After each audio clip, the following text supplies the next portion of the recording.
Good morning, how is everybody? Good, okay, I'll take it. I think we need a couple more maybe of some of your beverages to loosen everybody up a little bit. But we'll get started today. I'm excited to be here to talk to you guys a little bit about my experience, so tell you a little bit about myself. So as she mentioned with that wonderful intro, I worked for Anheuser-Busch and Labatt in Canada for 10 years, so if you pick up on my Canadian accent, you haven't had too many drinks this morning, you are correct. I moved over to the US about 4 years ago to help open our new commercial strategy office here in New York, actually not too far from here. And I spent 10 years in the business moving across all different areas with a major focus in marketing, and I found myself actually moving from marketing over to employer brand. And at first when they asked me to move over from leading creative for Michelob Ultra, the fastest growing beer brand in the US, to lead the company brand, I said, what does that mean? What are we trying to do? And at the time, and I'm going to synthesize, campus recruiting was a huge part of our priorities and a huge part of our recruitment strategy. And so they said, we want you to do cool shit on campus. I thought, sounds like an important job and sounds like something we can definitely innovate further in, because at the end of the day, we're a beer company. We did a lot of really great events and initiatives, but when it came to recruiting, we showed up with a 10 by 10 career fair booth, and it wasn't really the same marketing and experiential experience that we had for all of our brands. So really exciting opportunity, but I went back and I said, listen, I'd like to change the scope of the role. And I said, I think that we need to focus on 80% of my time on focusing on the culture and the 24,000 employees in the US and Canada that are already here, and 20% of our time on finding more great talent to join the existing team that we have. So I rescoped it, I came back with a strategy, and I said I want to focus on culture and how we leverage culture to actually build the brand from the inside out to build our recruiting strategy.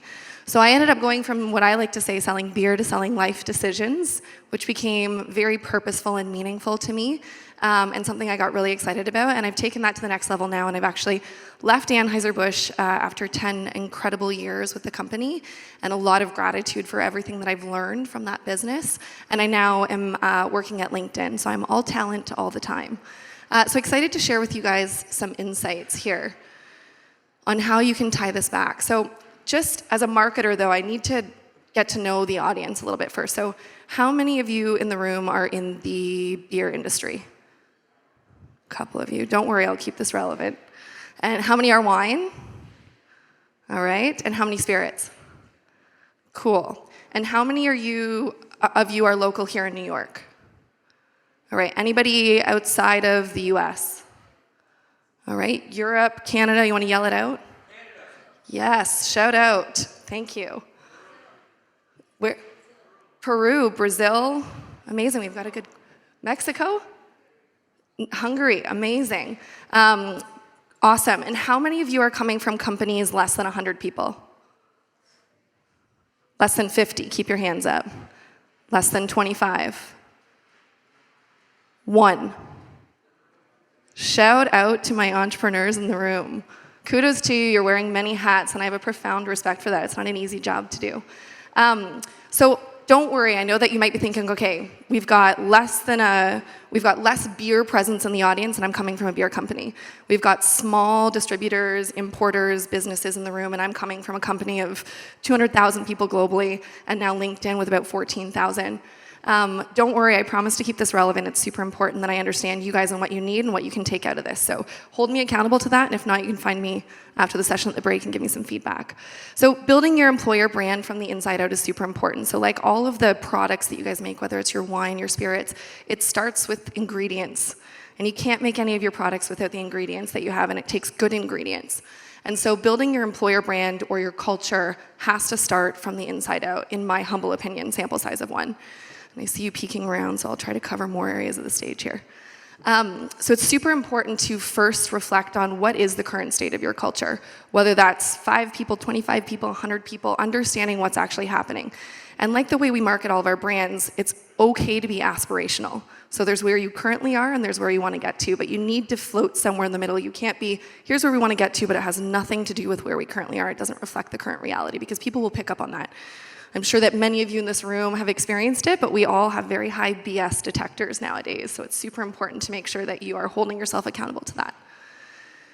So I want to talk a little bit about company values. So this is usually where culture starts, and company values are obviously super important, but I also have like a a bit of a challenge with company values because I think we often lean on them too heavily to describe our culture, and they often, to many people, can feel and sound like buzzwords. So how many of you have listed some of the common values on the screen? How many of you are not for integrity in your businesses? Okay, good. Anybody not for transparency, like you just want everybody to lie to you about everything all the time? Yeah, I just secured X new distribution points. Okay, good. We've got some good people in the room, thank God. So the important thing with cultural values is that they create a language for us. They create a language we can speak to try to describe what it's like. But the challenge is that that language in itself is not differentiating. And so it's super important that we figure out what are we and how do we make these stand out, because I think that when you look at the values of almost any company or of any team, or of any business, that at the end of the day, we share a lot of them in common. So if you think about that now from the customer, from the candidate's perspective, it's very difficult to then say, like, great, these 10 companies are about integrity. These 10 companies are about ownership. What does that actually mean? The other thing that's super important is company values and cultural values in general change over time. So the definition of ownership maybe 20 years ago is very different than the definition of ownership today. In a world of startups and entrepreneurs, which we have in the room, ownership to many people now doesn't mean I have the ability to have impact and influence. It often can mean like I get stake in the company. So it's super important to reflect on how these words and the definitions of them change over time as well, to make sure that what you intended for them to mean is what they still mean, especially when we look at the cultures outside of our teams and our businesses and our organization. So things like diversity and inclusion has become incredibly important. It's always been important, but it's getting a lot more lion's share of the talk these days because it's influenced largely by the cultural situation within the country, within the world, within the places that we operate. So we need to understand that there's the culture that we control, or that we try to influence and curate, I should say, because we don't control culture. And we have to think about how the culture outside of our walls and outside of our teams and our businesses actually influences, because it changes the meanings of things over time.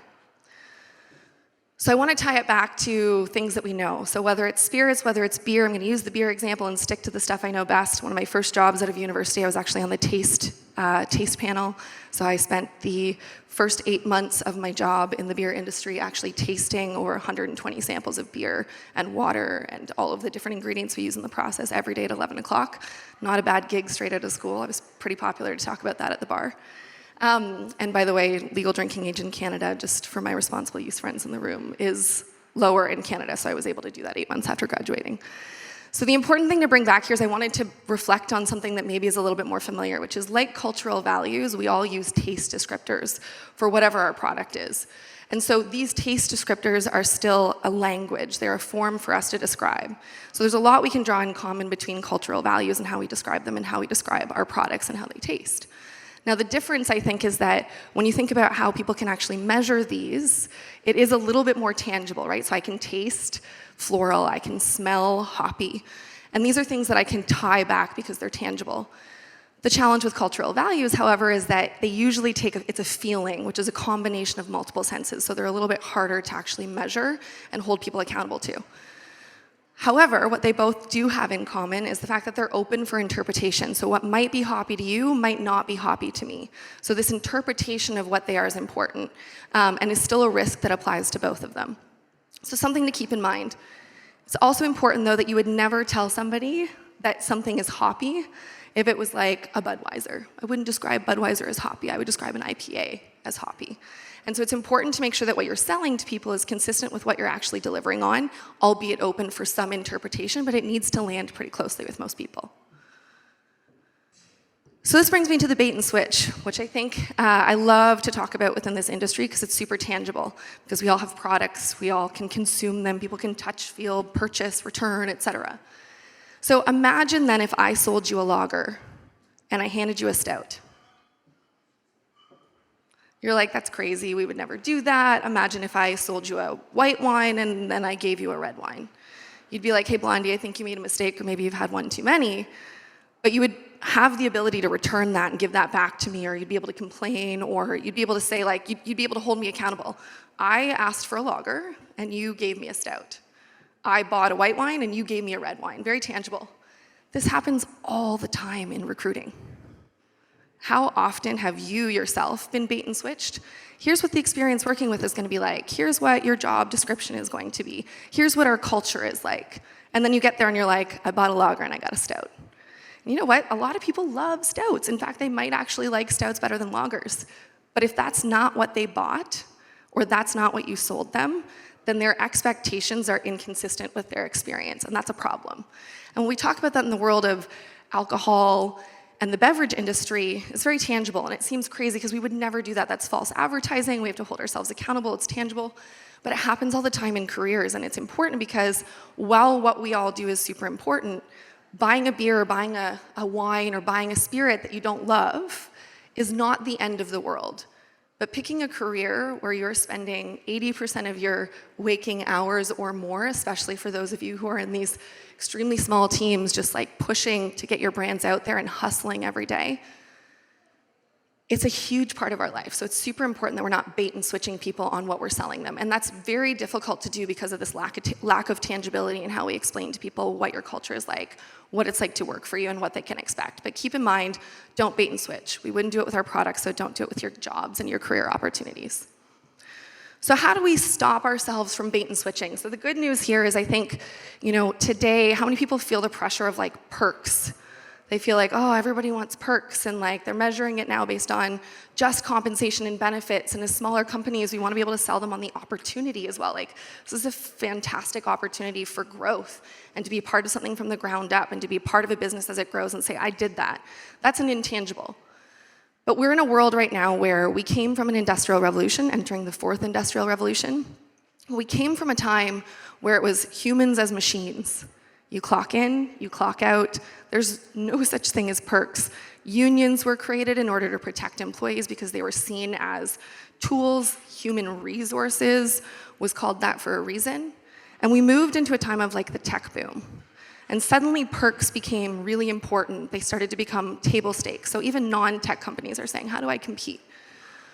So this can be very confusing, and this can also be daunting when you're trying to attract great talent, when you feel like table stakes include free food and all these perks. Now, fortunately for us in the alcohol industry and the alcohol beverage industry, we luckily do, just by nature, have a number of perks, again, relative to different people, depending on what they find value in.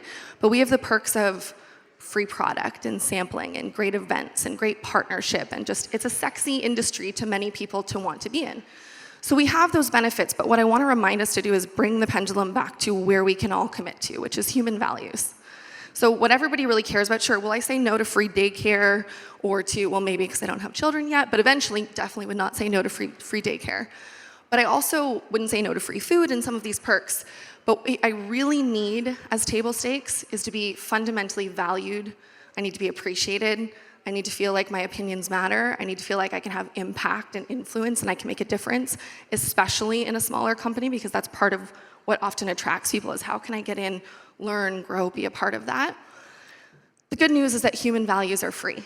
So this is something that we can all leverage, and this is something that all of us can actually deliver. The problem is that they're intangible again, so they are hard for us to measure the success of. But keep in mind that it's tempting to talk about the perks, it's tempting to talk about the sexiness of the industry, but come back to where will they actually add value, because at the core, whether we like to admit it or not, this is ultimately what unifies all of us and makes the work that we do purposeful and meaningful. So let's talk about hiring. So when you're hiring, you've got a whole bunch of different tools that you can leverage. And the interesting thing is we rarely leverage these tools when it comes to recruiting and hiring. How many of you invest in marketing dollars behind your brands? Okay, some. And how many of you have social media channels for your brands? Okay, more. So what I'm noticing is one thing here is that there's a lot of people with social media, but not necessarily investing in paid media. And that's probably because it comes down to budgets and resources, am I right? Seeing some heads shake. So the important thing to note here, whether it's for your brands or whether it's for hiring, is that there is no such thing as organic reach anymore. I'm gonna asterisk that, like virtual asterisks here in the air. And the problem is that these big companies and these media companies are very smart, and they're in business to be in business. And so there are algorithms around all of this stuff. So whether it's for your brands, a little marketing advice on the side, or whether it's for your recruitment initiatives, a little bit of media spend or investment goes a long way in ensuring that people actually see your message and hear your message and consume it. So as a general, very basic rule of thumb, for every dollar that you're spending on content, you should be spending $1 on getting eyeballs on it. And media investment often scares people, especially as they stand here and you're thinking, okay, great, you came from Anheuser-Busch, like the land of Super Bowl commercials. Like, it's easy for me to tell you that you should be spending money on media, whether that's for your job posts or your recruitment or for your brands. But the beauty of this is that with digital media, it's scalable. So you can invest as little as $10, you can invest as little as $500, $1,000, but find a way to invest in making sure that your message is actually being heard. And this is something that goes a long way, both in recruiting and also for building your brands. So something to keep in mind. So let's talk about the funnel, and I had a great idea to try to make this into a beer funnel or a decanter or an aerator and tie it back to our industry, and then I thought this is probably not a good idea from a responsible use standpoint, and it is 10:15. But this is a very similar funnel to the purchase funnel. So when you're thinking about recruiting and attracting great talent to your businesses, you want to start with awareness and how many people actually know about you, your brands, your business. Again, if I'm sitting in your shoes, you're thinking, coming from a world of Anheuser-Busch, this must have been a non-issue for me or for Anheuser-Busch, and it wasn't. So surprisingly, everybody knows Budweiser, everybody knows Stella, Michelob Ultra, Bud Light, et cetera, but they didn't know Anheuser-Busch. And now a lot of you probably in the room are like surprised to hear that because you're within the industry, but people literally would say to me, oh, are you an eye drops company? That's Bosch and Loam, but we're both liquids, so I'll give you something. Some people thought we were banks, and I thought, well, we have a lot of major acquisitions, so yes, I'll give you that. We're very profitable.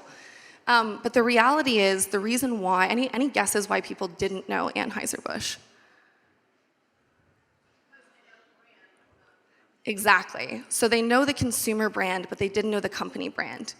So the natural reaction for people, and many of you in distribution and who are importing, you have many brands in your portfolio. So people might know your consumer brands, but they may not know your actual company brand. And this is an important thing to keep in mind, which is another reason why investing in media to educate people and drive that awareness is super important. So people then default to saying, well, why not just lead with Budweiser? Come work for Budweiser. Well, when you're in the alcohol industry as well, and recruiting on campus was a big priority for us and a focal point to bring people into our training programs, I can't actually even say Budweiser on campus. I can't talk to you about coming to work for a beer company because I need to be careful with responsible use messaging and ensuring that I'm not confusing marketing with actual recruiting. So there's a lot of limitations, and I'm preaching to the choir because I know you guys all know that it's a highly regulated industry for how we can market and message. But important to know that regardless of what size, it's all relative. And so awareness is a problem that many of us have to face. And so it's important to keep in mind how you differentiate your company brand versus your consumer brands. Now, certainly you can leverage them. So if you think of like a Coca-Cola, for example, Coca-Cola's company brand is also their consumer brand, but their challenge is now telling people we're more than Coca-Cola. So keeping in mind your strategy, and we've been talking about it even in some of the last sessions, like how do you build that brand strategy? Think about what you need now, but also think about longer term and where you're trying to go with it. Consideration, so why should they work for you? And this is where some of the storytelling can come in. Share what it's like to actually work there. Start with your own employees because they're your greatest asset to sharing tangible examples of what working for your business and your team is currently like. Then they have to want to work for your business. So what converts them? And keeping in mind, I heard the question earlier too about how to target multi-generational audiences, et cetera. And I think the answer was perfect from Gordon. And I sat there as a marketer thinking, you can't be everything to everybody. So I know that it gets like, it's pressure. And when you're looking to recruit and you've got a vacancy on your team and you've got, distribution points you're trying to secure and you've got a lot of pressure, it's easy to want to just convince everybody to want to work for your company. But at the end of the day, not everybody's right for your company. And especially in our industry, it's challenging because a lot of people are like, oh, I love your brands. I love wine. I love spirits. And just because they love the brands in the industry doesn't mean they're necessarily the right person to be working for you either. So there's a difference between your consumer and your candidate. And sometimes they overlap. The good candidates should often also be consumers, but not all consumers are the right candidate. So keep in mind desire. And then how you get them to apply. So how do they apply? Is it easy? Do they understand the process? So think about, again, buying a bottle of wine or buying a bottle of spirits at a store. You go in, you pick it out. It might be overwhelming to pick which one you want, but you go and you pick it, you buy it, and you leave. The process is clear. But when it comes to choosing a career or applying for a job, which is like one of the top 5 life decisions that we make, the process is usually unclear. Where do I apply? Who do I talk to? How many interviews do I go through? When will I find out? So however you can bring that tangibility back to the experience is going to make it a lot easier and keep that desire up. The reason this is important, I've called it a Virgin Mobile example, is because Virgin Mobile actually did a study and they looked at how many people who applied for jobs at Virgin Mobile either declined an offer or were not extended an offer, and what the impact was on their actual customer list. So they matched all of those candidates to their customer database to compare who was a customer prior to the recruiting experience and who was no longer a customer after. And they lost $3 million in sales. Now, in the alcohol industry, we don't have that same data, so I can't track everybody that drinks and consumes a beer, so I can't match that and do the same analysis. But when we're all in the business of consumer brands and people consume our products, keep in mind the impact when you're pushing for distribution points and you're pushing for sales and you're trying to grow your business. Keep in mind the impact that recruiting with you actually has on your bottom line. And while it may be harder to measure, it certainly has an impact. If people have a negative experience, they're probably also going to say, you know what, F that company. I don't want to drink that wine, or I don't want to try that product, and they'll share that, and word of mouth is a powerful thing. And by the way, beyond word of mouth, we have Glassdoor, we have all of these other platforms that people can actually share their experiences, so keep that in mind.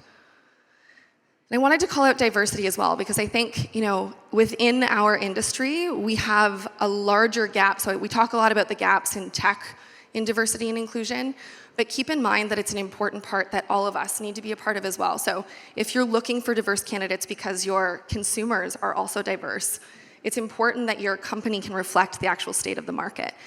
And keep in mind then, when you're building those awareness campaigns, et cetera, how you can start thinking about diversity and inclusion at that stage. Because if you don't start filling the pipeline with diverse candidates, then you're not going to have diverse candidates to give a fair shot to as you're looking at hiring and actually extending offers.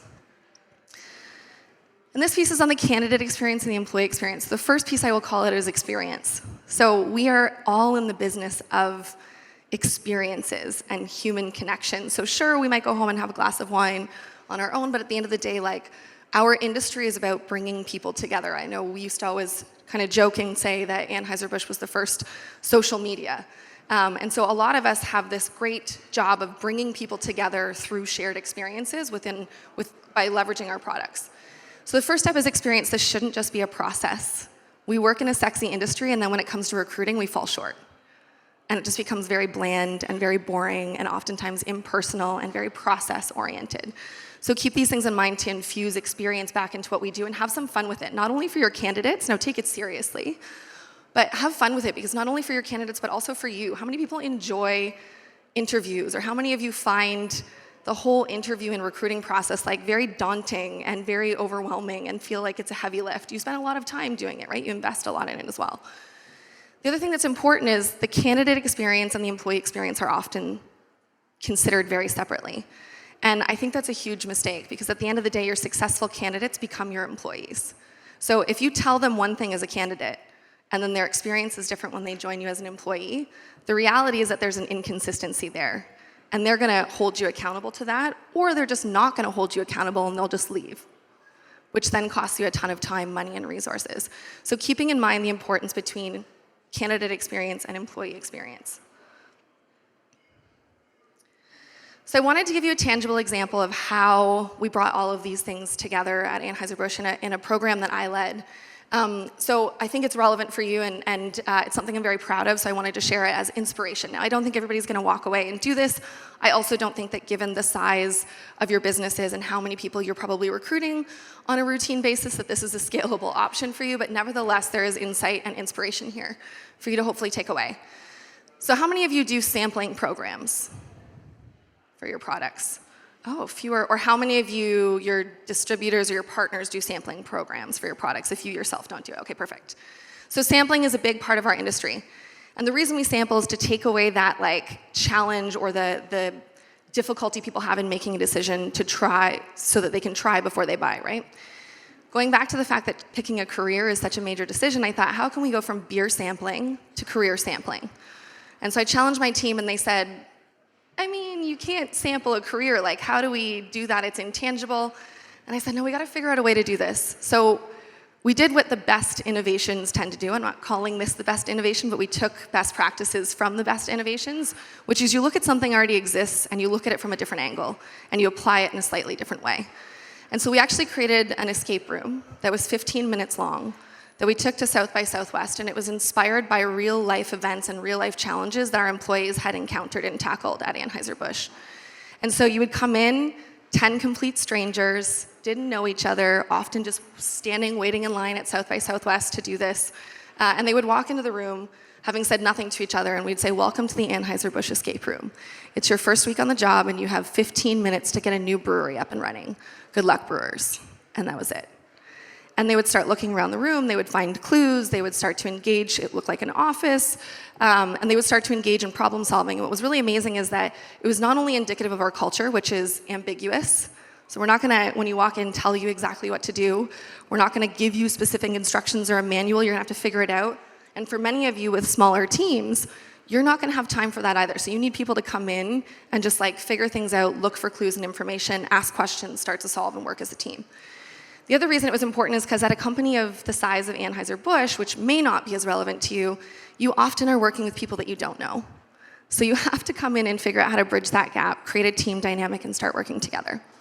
So we did this, and people have fun. And the fastest way to drive that awareness and for people to remember you when they might actually be looking for a job is through meaning. And so people walked out of there learning things about the company. So some of the things that happen is you get a call, and it's, you get a call from our head of CSR saying the Red Cross has just contacted us and there's been a state of emergency and they've asked us to produce some clean drinking water to be able to provide for disaster relief efforts. And you have to figure out a way to get the brewery switched over from beer production to water production. And so people learned things about what we did, but they learned by doing, and they learned in a fun and experiential way. So we took this from South by Southwest, and then we took it on a cross-campus, cross-country tour to multiple campuses across the country. The point of bringing this up, and I don't expect everybody to do it, it was a ton of fun. We had really great feedback. I was nervous going to South by Southwest, to be honest, because I was like the only recruiting booth at the trade show. And everyone's like, great, free beer. And I was like, no, we're actually here recruiting. And people are like, oh, I'm standing next to like the next SpaceX and dancing robots. I kid you not. And I was like, oh God, I have no beer, and I want to talk to people about recruiting. And people were really impressed because regardless of what industry you're in, whether it's beer, spirits, wine, dancing robots, or the next SpaceX, at the end of the day, none of us are successful, and we can't fuel innovation and success long-term in our businesses without the right people. And so this is something that all of us, I think, can relate to regardless of our industry, company sizes, et cetera, is how can we actually connect the right people with the right opportunities, ensure they're successful for us, but also in being successful for us, that drives and motivates them and helps retain them. So this is a good set of inspirations. So look at the industry, look at your marketing, look at things that you do with your products from a consumer standpoint, and pull inspiration out of that on how you can create more interactive and enjoyable and meaningful connections and experiences within your actual recruiting initiatives as well. So here are the key takeaways that I wanted to share with you. So define your culture from the inside out. So regardless of what size you are, what matters to you, where are you currently, hold yourself accountable, where do you want to be, and make sure that what you're communicating to people is consistent with what you're actually living and experiencing. Build your recruitment marketing plan. So I know we've got a comms expert in the room as well. So keep in mind that comms is also a huge part of the recruitment initiative. You have to be able to commit to what you've said. Keep in mind, even for your own teams internally, communication is different than cascading. So if you're just telling people what to do, or you're just telling people what your culture is, that's not communication. It needs to be two ways. So when we go back to Bill's presentation earlier and talk about retention, important to keep in mind. So build your recruitment, marketing, and communications plan, I should probably add. Deliver on your commitments and make the whole process human. So don't bait and switch people. Do not sell them a lager or a white wine and hand them a stout or a red wine. Don't do that. We wouldn't do that for our products, so don't do it for people who are joining, committing, and then working and delivering great results for you. And keep in mind that the candidate and the employer experience is one journey. So make sure that there isn't a huge drop off between what you've said, what you've sold, what you've committed, and what you're actually going to deliver. You wouldn't do that in your product world, so don't do it for your candidates. So on that note, thank you very much. I appreciate your time. I hope it was relevant. I do share often content related to this, tying it back to my experience at Anheuser-Busch, but also my current experience. But I definitely take a very marketing-centric approach to how I approach HR, talent, and culture. So check me out on LinkedIn, and if you have any questions, I'm here to help, but happy to answer any questions now.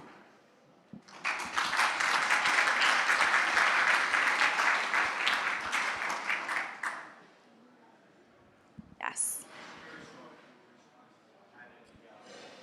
Influence on their recent ad blitz of Anheuser-Busch with the ad that came out with beer that uses corn syrup?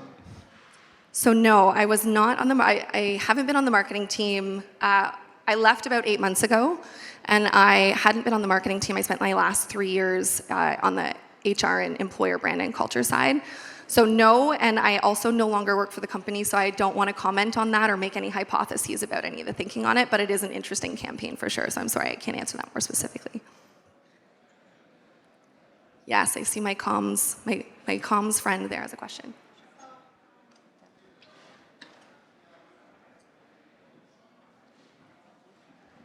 Thank you for such a great presentation. Thank you. Very interesting.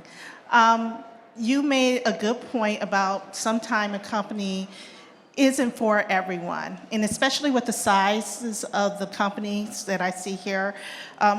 What do you advise, especially in your role at LinkedIn now, and you see this across the board, how do you advise a company to think beyond just having to bring in internal talent all the time? Especially when you're small. One of the mistakes I see is companies maybe hiring an intern or a young person and saying, oh, now they can do all our social media and I can focus on what I do best, and just leave them there to kind of just struggle, rather than maybe partnering with an entity that is more specialized in that. So just interested in hearing your point of view around that topic. Totally, great question. So a couple quick things. When you're trying to scale your business and committing to headcount is a challenge, both from a budget standpoint or even just from like how you have to manage the benefits, all the different things that come with full-time hires, keep in mind the opportunity for contract. And so for full transparency, I actually left my full-time job and I decided to go into consulting. And the reason I did that is because I wanted to walk a mile in people's shoes. So what I was doing is I was working on employer brand and I was working on the recruitment experience, but I personally hadn't recruited for 10 years. And on top of that, a third of the US workforce today is actually the gig economy and contractors. So I thought if I really want to understand what it's like, going back to how we started this session of knowing my audience, I should probably walk a mile in their shoes today, because the shoes I walked 10 years ago is not the same. And so I went into this to understand, what does it feel like to be a contractor in a large organization? And what does it feel like? And I'm very grateful I've now converted to full-time, so I'm very appreciative of that experience, but I walked a mile. And so it's amazing what you can do with contract employees to help you scale up. Now, it's both a risk for you, because you can also get great people who then you lose. So you have to keep in mind what you're asking them to lead as well, and how you build the right transition plans to make sure that the things they've done for you when they're there don't leave with them when they go, because that's actually probably more detrimental or challenging for your company to manage than hiring a full-time employee who will stay and you'll keep that knowledge and information. But you have to also respect the fact that unlike when you hire a full-time employee, granted, everybody's always open to new opportunities, but when you hire a contractor, if they don't have a commitment for what their next opportunity is with you, and it's not tangible and it's not written in stone, they don't have an offer, they have to keep all their options open. So when you keep in mind this idea of I don't want to call it turnover, but if you have contractors and consultants coming in and out, you have to keep in mind that that's more people that are experiencing what it's like to work for you, good, bad, or otherwise, and they're going to go back and tell people what their experience was. I think there's a lot of benefit to it, both from the employer candidate side and also from the company side. And then to your other question, I think it's also important because it almost is a sampling program. So I thought I created a career sampling. Maybe I should I was married to my last job, proudly married to my last job. I thought maybe I should sample my next job a little bit. So I think there's a benefit to both sides in being able to create that experience, get to know each other, see how it works out, and then figure out if you really want to commit moving on. And I think especially for smaller companies, that's a great option. Also partnering, so even the biggest companies partner with agencies. And part of the reason why we do that now, a lot of them are moving internal, so there's a whole different approach to how people are effectively approaching creative services and things like that. But it's important to not ask, in small companies, you have to wear a lot of hats. And I call myself very affectionately an intrapreneur because I enjoy wearing multiple hats. But it's also not fair to ask people to do things that they don't have any experience in doing and then holding them accountable if they don't deliver. So you wouldn't probably send somebody in HR out, a traditional HR background, out to sell your brands and then expect them to be your number one salesperson. Not to say that they can't, but if you're gonna do that, you have to provide people the tools and resources to actually make sure they're successful, because otherwise it's not gonna deliver results for you and they're not gonna be happy. And that affects the whole system. So look at partners for sure, look at the opportunity for contract employees, and then make sure that if you are asking people to wear multiple hats, that you give them the training, learning, development, and the support in order to be successful. Great questions, thank you. Is that I got a silent clap. Is that like a mic drop? Just kidding. Awesome. Well, I'll stick around for a few minutes, so if you have any further questions, I would love to chat with you, but thank you for your time.